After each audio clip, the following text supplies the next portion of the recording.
So, if you're watching this right now, I'm going to assume that it's one of two reasons. Either you're a MineZ staff, or you didn't want to watch the 3-hour stream. Or both. I'm not going to lie, I kind of did the stream as a bit of a dare, but upon doing it and realizing that I actually kind of enjoyed breaking down MineZ stuff again, I've decided to return and make a full edited video. So let's see how long it takes for me to burn out of the editing software. This time we're looking at the capital gains update, and I'm basically just going to go through everything and see what we can find. So without further ado, let's look at the first teaser and realize that this is basically everything we're already going to see. So there's no reason to really talk about this in great detail, other than to point out the fact that we do have the return of the old Grimdale flag. This is the flag that used to be part of the original pre-Origins Grimdale, but we now see added once more, despite the fact that this was never a part of the post-Origins rebuild.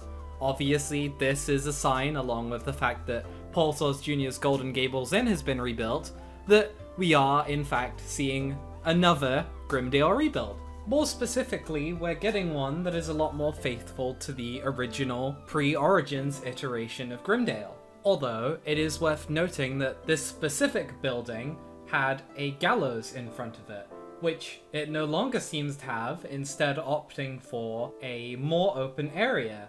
And I think this is a great thing. It shows that they are valuing creating a more playable open environment than sticking to what obviously tickles the nostalgia of the old players. But that's just about it I want to talk about for the first trailer, since most of the stuff we see in that trailer is going to be seen later on.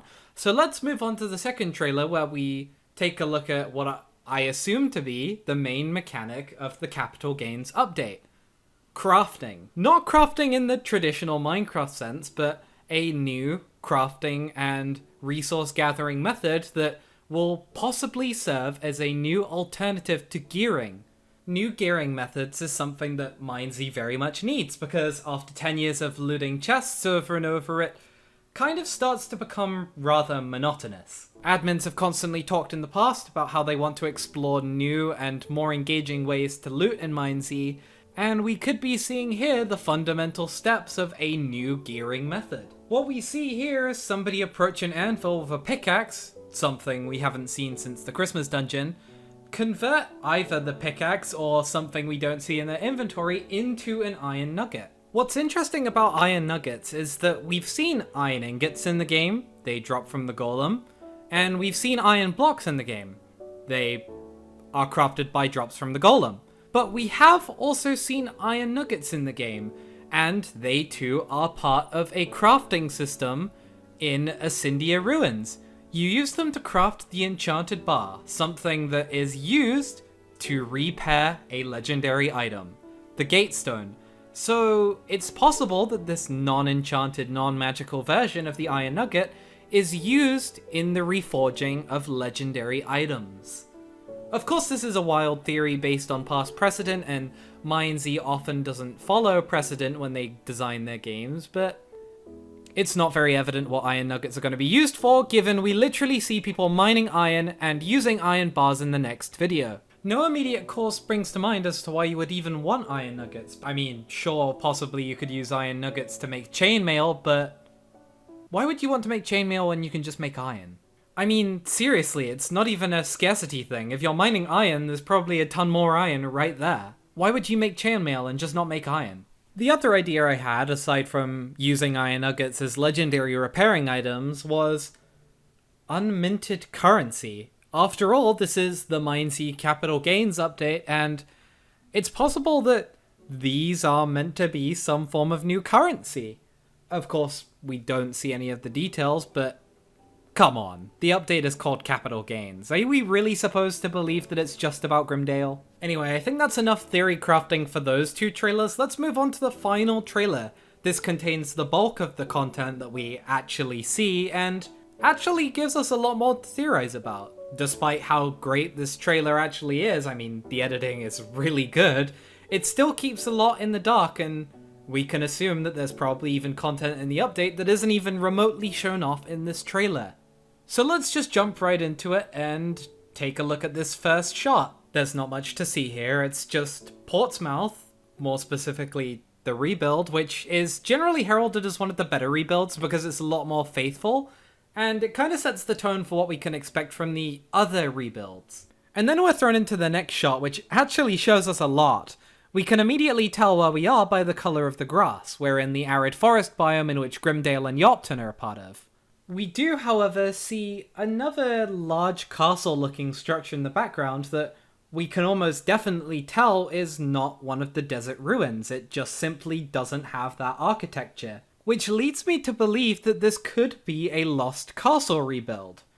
Judging by the terrain and the very steep slope that we see right at the front of the shot, it's possible that we are at a level of high elevation, such as where the lost castle is.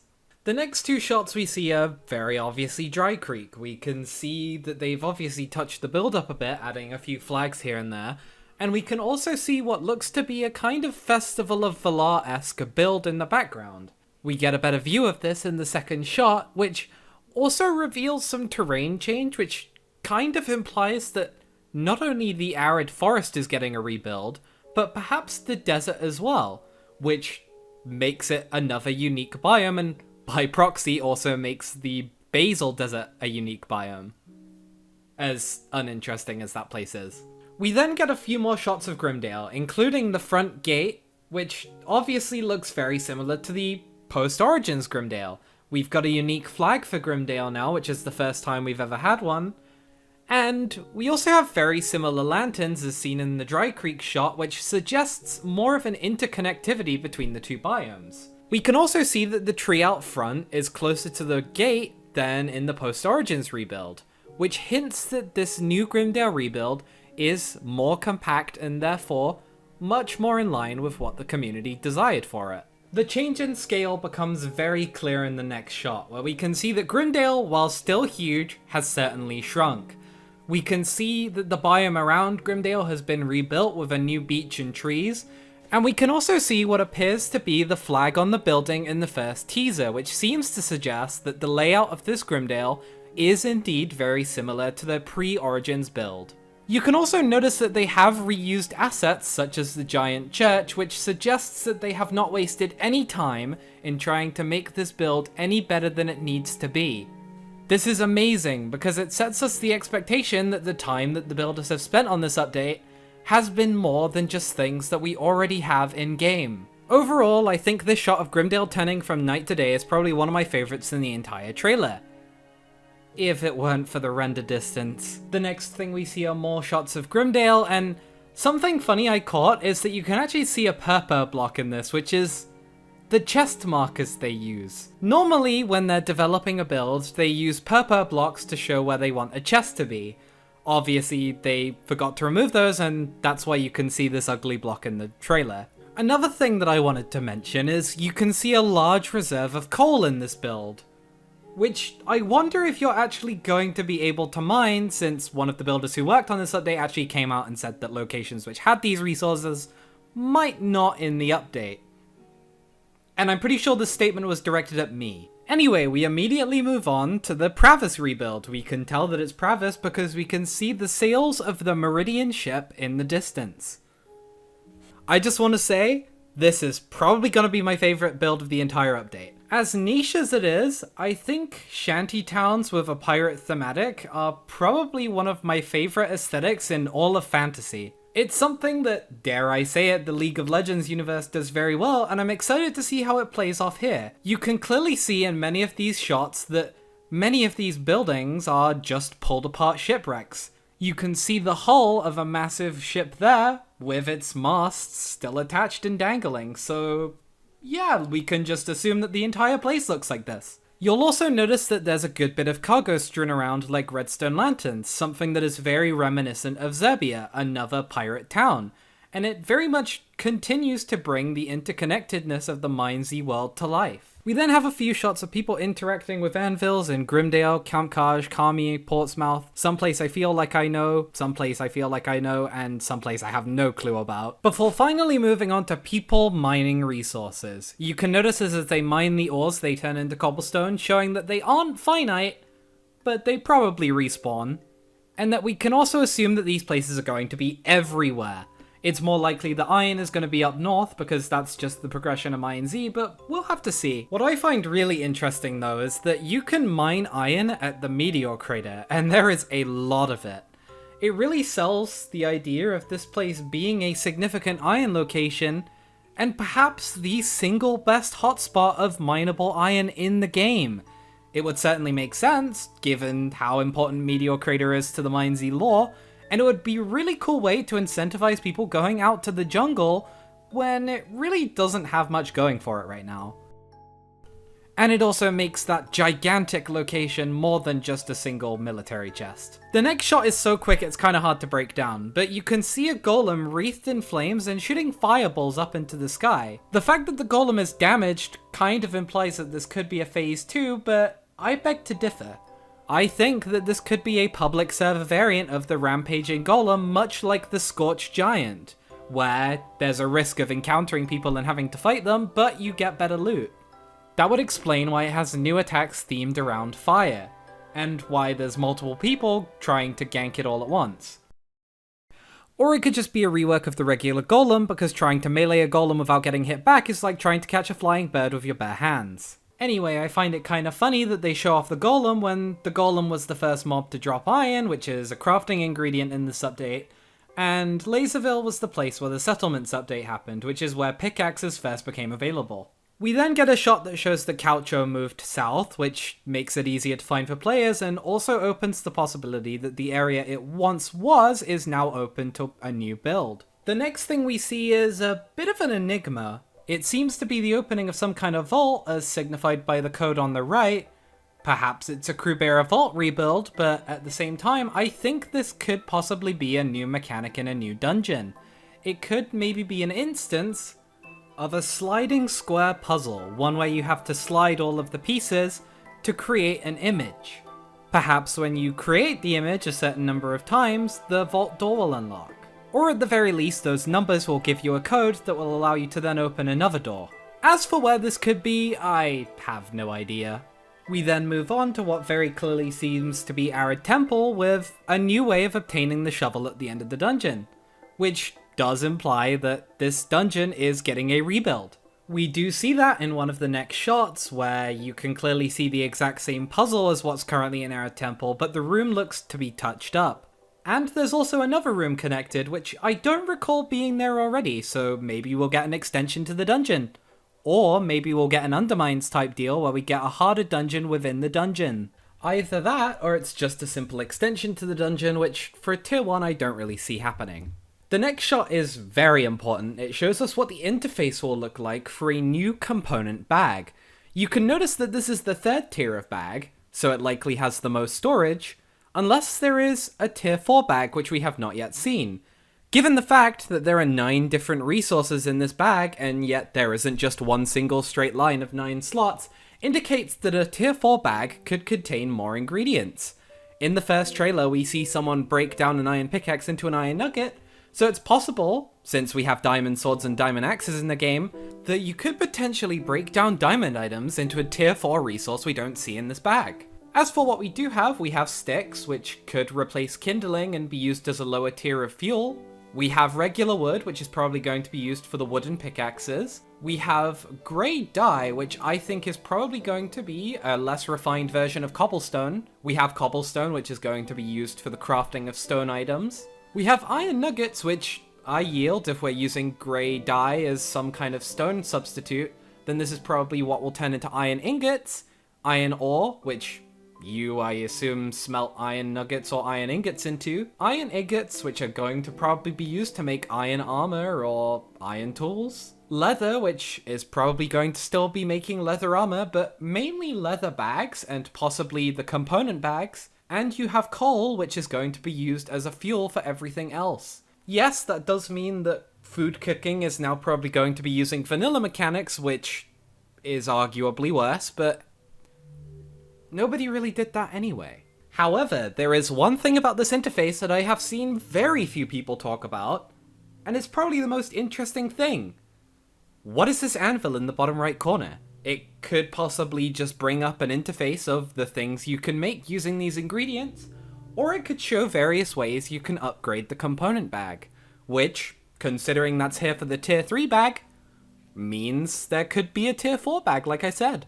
Alternatively, maybe it's just a slot for an item which, once you insert it into your component bag, it allows you to craft portably, which is possible since we have crafter's block, but then again, the last time I saw an anvil in an interface, we got promised a mechanic that never came. I had also considered the possibility that maybe the anvil could activate some kind of mining mode, but I don't think they would lock that mechanic behind actually having the bag in your inventory.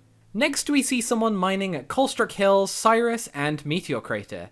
Going back to my previous thought, I wonder if Meteor Crater has some kind of exclusive material like diamonds. In the next shot, we see a location in what seems to be some kind of cold spruce biome, like a taiga for instance. What's interesting about this is that we don't actually have a taiga biome, and the biome we saw earlier is very clearly not a taiga biome, so possibly this could be a rework of the eastern forest biome, more specifically the one with Coal Castle. Based on the colour scheme alone, with the bricks and the white wall and a lot of overgrown grass and such, one would assume that this is possibly a replacement for Jack Sabelon Mansion. That's certainly what I thought at first, until I looked at the icon on the top of the tower. I know that this kind of thing exists everywhere in MineZ, but then I looked at the architecture of the building itself. I noticed the gateway at the front, the overhanging houses on both sides of the walls, and then it occurred to me, this isn't a Jack Sabelon Mansion rebuild. This is a Yopton rebuild, something which I had strong doubts about because Yopton is a very popular location. Normally they give very sensitive care to builds which are very much adored by the MineZ community, and Yopton is certainly one of those locations. However, as I said at the start of the video with the shot at Portsmouth showing that they are capable of doing faithful rebuilds, it seems like now's a better time than ever. They're touching the biome around it, so why not? And as soon as I realized that, all of my hopes and dreams of getting Jack Sabelon removed from the map went out the window. But let's not hinge on that tragedy. Let's finish the video. We next get a shot of Kadar, and this one is interesting because we see that while they haven't rebuilt the location, they've certainly moved it around. There are various tells because this is obviously this building here, and you can tell that they've moved the logs. And also, strangely enough, they flipped the location. Moving on to the last few shots of the video, we see this unfamiliar location with a ghost approaching the camera. We have literally no clue where it is, but the architecture somewhat suggests that it's also probably something to do with the new Pravis, given the fact that the room seems to be in the shape of a ship's hull. As for what the mob is, I don't think it's a mob at all, I just think it's a cheap jump scare. We see a clip of someone cooking some iron in the vanilla interface, and then we move on to the final shot of a cannon blowing a hole in a location we haven't seen. It's possible that this could be a new dungeon entirely, or perhaps even a way to connect to the cave system. After all, the desert is right in the middle of the regular caves and the swamp caves, so wishful thinking. But you almost have to wonder, why is this something we're seeing this now? Why is this part of the capital gains update, the update about collecting resources? Well, what if in order to power that cannon you need coal? Maybe, with some of the resources you gather, you'll be able to use them to open up new locations, such as this cannon, which you may need to interact with using a torch or a piece of coal. That may also explain why Kadar is part of this update. Maybe the alternative route for Kadar is something you need to power up using coal. When you power the mechanism by giving it a fuel source, it lets out the electricity and allows you to enter the new part of the dungeon. At the end of the day, it could just be a content update bringing new content, but it would be a pretty good way of integrating the new build content with the new dev content. And with that, that just about wraps up the trailer of the Capital Gains update. And therefore I've pretty much analysed everything that's come to my mind that I haven't forgotten during the process of recording this video. Anyway, I'm going to take a much needed break from recording this video over the last 3 days, and I'm probably going to take a shower because my room is hot and humid, and therefore I'm covered in the appropriate amount of sweat that's pretty characteristic of a MineZ player. For the time being, we'll just have to sit and be patient until the update comes out in... Wait, what? It's today? Oh!